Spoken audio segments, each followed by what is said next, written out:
اپنی خوشی سے آنا، اپنی خوشی سے جانا۔ لگتی ہے چوٹ دل پر، آتا ہے یاد جس دم، شبنم کے آنسوؤں پر کلیوں کا مسکرانا۔ وہ پیاری پیاری صورت، وہ کامنی سی مورت، آباد جس کے دم سے تھا میرا آشیانہ۔ آباد جس کے دم سے تھا میرا آشیانہ، آتی نہیں صدائیں اس کی میرے قفس میں، ہوتی میری رہائی اے کاش میرے بس میں۔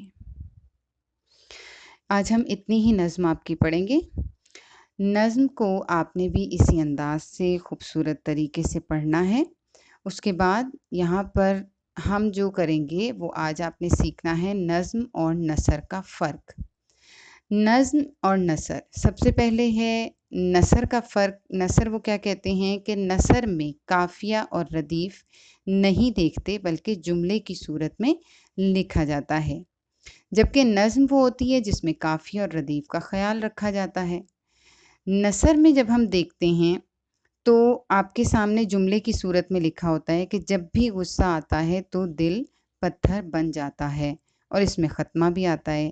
یا پھر آپ اس جملے کو اس طرح بھی لکھ سکتے ہو کہ غصے میں دل اکثر پتھر ہو جاتا ہے۔ اور اگر اسی جملے کو آپ نظم کی صورت میں ایک شعر کی شکل میں لکھیں تو آپ لکھیں گے غصہ جب بھی آتا ہے دل پتھر بن جاتا ہے۔ اب یہاں آتا ہے جاتا ہے، اس سے لگ رہا ہے کہ یہاں قافیہ اور ردیف کا خیال رکھا گیا ہے تاکہ مصرے جو ہیں وہ ہم وزن رہیں۔ تو یہ ہے نظم اور نثر کا فرق، کہ نظم جو ہوتی ہے وہ قافیہ اور ردیف کے ساتھ ہوتی ہے، جبکہ نثر میں قافیہ اور ردیف نہیں ہوتے۔ یہاں پر اب آپ دیکھیے، سب سے پہلے آپ کے سامنے جو شعر تھا وہ ہے آتا ہے یاد مجھ کو گزرا ہوا زمانہ، وہ باغ کی بہاریں وہ سب کا چہچہانا۔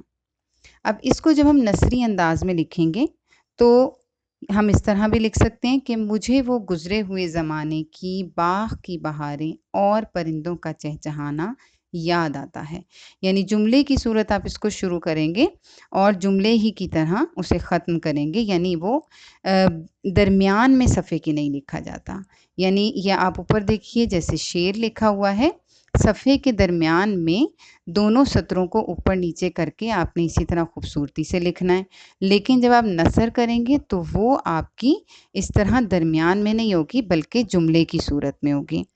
اس کے بعد جب ہم نیچے ایک اور طریقے سے اسی کو نثر میں تبدیل کریں تو ہم یہ بھی لکھ سکتے ہیں مجھے وہ گزرا ہوا زمانہ یاد آتا ہے جب باغ میں بہاریں اور پرندوں کی چہچہاہٹ ہوا کرتی تھی۔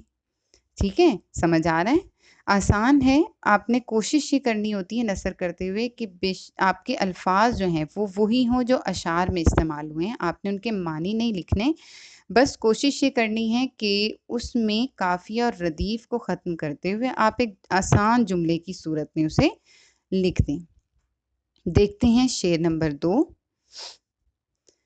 آزادیاں کہاں وہ اب اپنے گھونسلے کی، اپنی خوشی سے آنا اپنی خوشی سے جانا۔ اب اس کو جب نثر کی صورت میں لکھیں گے تو ہم لکھتے ہیں اب وہ آزادیاں کہاں جب اپنے گھونسلے میں خوشی سے آتے اور جاتے تھے۔ اور یا پھر آپ اس طرح بھی لکھ سکتے ہیں کہ اب اپنے گھونسلے میں اپنی خوشی سے آنے اور جانے والی آزادیاں کہاں ہیں۔ یعنی کہ انہی الفاظ کو آپ دیکھیں، غور کریں، وہی الفاظ استعمال ہوئے، لیکن ہم نے جیسے کوشش یہ کی ہے کہ کچھ جیسے جملے میں الفاظ ہوتے ہیں ہیں، تھے، ہوں، اس طرح کے الفاظ استعمال کرتے ہوئے اس کو جملے کی شکل میں لکھ دیا۔ جب آپ جملہ لکھتے ہیں تو یہی الفاظ آخر میں آتے ہیں جس سے جملہ ختم ہوتا ہے، تو وہی الفاظ کو ہم نے استعمال کرتے ہوئے اس شعر کو جملے کی شکل میں لکھ دیا۔ آگے بڑھتے ہیں شعر نمبر 3 کی جانب۔ لگتی ہے چوٹ دل پر، آتا ہے یاد جس دم، شبنم کے آنسوؤں پر کلیوں کا مسکرانا۔ اب یہاں پر اس کی دیکھیے نثر، وہ سب یاد آتا ہے تو دل پر چوٹ سی لگتی ہے جب شبنم کے آنسوؤں پر کلیاں مسکراتی تھیں۔ یعنی ضروری نہیں ہے کہ آپ پہلے پہلی سطر کی ہی نثر کریں پھر دوسری کی کریں. آپ پہلے شعر کو سمجھیں کہ وہ کہنا کیا چاہ رہا ہے اور پھر اس کو انہی الفاظ کو استعمال کرتے ہوئے تھوڑے سے رد و بدل کے ساتھ تھوڑی سی تبدیلی کے ساتھ ایک جملے کی شکل میں لکھ دیں گے. جیسے یہاں اس شعر میں آپ دیکھیں کہ پہلے میں نے پہلی جو سطر تھی اس کو پہلے آسان کیا کہ لگتی ہے چوٹ دل پر آتا ہے یاد جس دم، کہ وہ سب یاد آتا ہے تو دل پر چوٹ لگتی ہے. الفاظ وہی ہیں، چوٹ لگنا، یاد آنا دل پر، لیکن ایک جملے کی صورت میں آ گیا. اور شبنم کے آنسوؤں پر کلیوں کا مسکرانا، جب شبنم کے آنسوؤں پر کلیاں مسکراتی تھیں. آگے دیکھیے، وہ پیاری پیاری صورت، وہ کامنی سی مورت، آباد جس کے دم سے تھا میرا آشیانہ. یہاں وہ کہتے ہیں کہ وہ پیاری پیاری اور کامنی سی صورت یاد آتی ہے جس کے دم سے میرا آشیانہ آباد تھا یا آباد ہوا کرتا تھا. یہ خوبصورت سا اتنا آسان اس کو کر دیا. ٹھیک ہے نا. آگے دیکھتے ہیں، آتی نہیں صدائیں اس کی میرے قفس میں، ہوتی میری رہائی اے کاش میرے بس میں.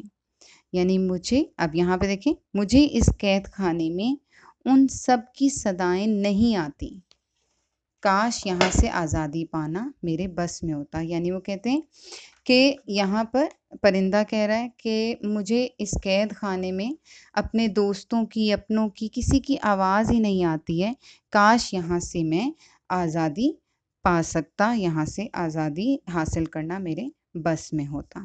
یعنی سب سے پہلے تو آپ نے اشعار کو سمجھنا ہے کہ وہ کہہ کیا رہے ہیں، اور پھر آپ نے اس کو نثری انداز میں یعنی کہ جملے کے انداز میں لکھنا ہے. جیسے کہ آپ کی کتاب میں دیکھیں کچھ نظمیں ہیں، کچھ اسباق ہیں، سبق ہیں. ٹھیک ہے.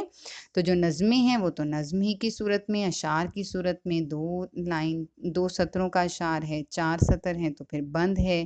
لیکن جو سبق ہیں وہ نثری انداز میں کیونکہ جملوں کی صورت میں ہیں. تو آج آپ نے یہاں پر سیکھا ہے نظم اور نثر کا فرق. مشکل نہیں ہے، آسان چیز ہے. اگر آپ کو مطلب سمجھ آ جاتا ہے تو پھر آپ کے لیے اس کی نثر کرنا بہت آسان ہے. آگے دیکھتے ہیں، آج کا جو آپ کا گھر کا کام ہے بہت آسان سا ہے.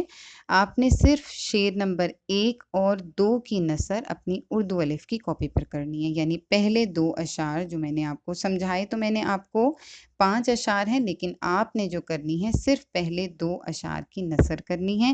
خوبصورت طریقے سے اوپر نظم کا نام لکھیں گے، سبق نمبر لکھیں گے، اور اس کے بعد آپ نے پہلے شعر نمبر 1 کی ہیڈنگ دے کر پیج کے اپنے صفحے کے درمیان میں اوپر اور نیچے کر کے 2 سطریں پہلے شعر کی اتارنی ہیں.